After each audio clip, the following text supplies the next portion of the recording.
আসসালামু আলাইকুম ওয়া রাহমাতুল্লাহি ওয়া বারাকাতুহু। মাদ্রাসা জামিয়া উলুমুল কুরআন কানফালা নবগ্রাম মুর্শিদাবাদ। ইনশাআল্লাহ ছাত্র তোমাদেরকে গতকালকে কিসের কায়দা শেখানো হয়েছিল?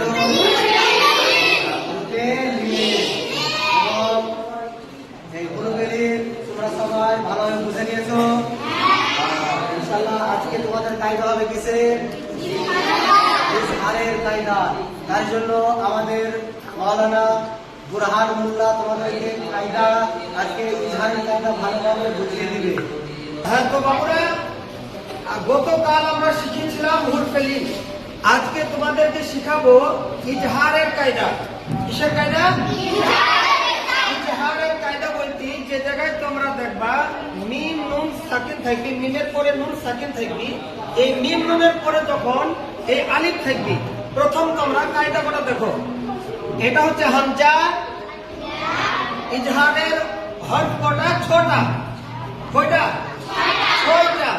এই ছয়টার প্রথমে হচ্ছে হামজা, এরপরে হা, আইন, হা, গইন, খ। কটা হলো? ছয়টা। তো ইজহারের হরফ হচ্ছে ছয়টা।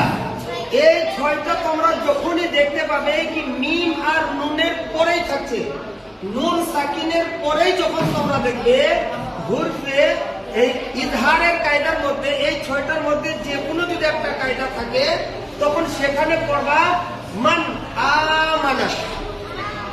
এই নুন সাকিন বা তানবিনের পরে, নুন সাকিন বা তানবিনের পরে যদি তোমাদের হামজা, হা, আইন, হা, ওয়াইন, খ এইগুলোর মধ্যে একটা থাকে তাহলে এখানে কোনো গুণনা না দিয়ে দ্রুত তাড়াতাড়ি পড়ে বের হয়ে আসতে হবে।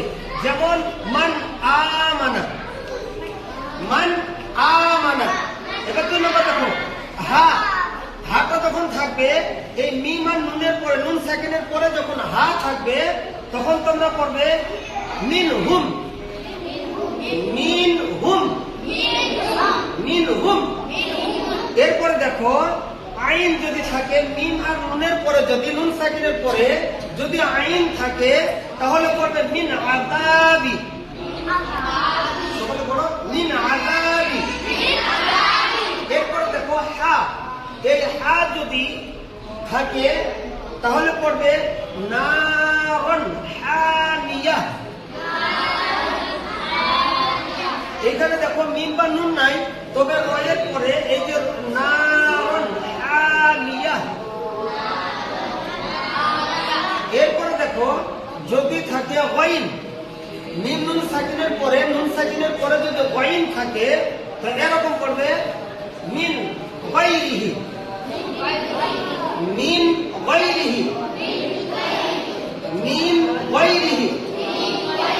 এরপরে যদি থাকে খ, যদি থাকে মিম নুন সাকিন, তো তানবিন বা নুন সাকিনের পরে যদি তোমাদের থাকে খ, কি বুঝলা? তানবিন বা নুন সাকিনের পরে যদি থাকে খ তাহলে পড়বে লিমান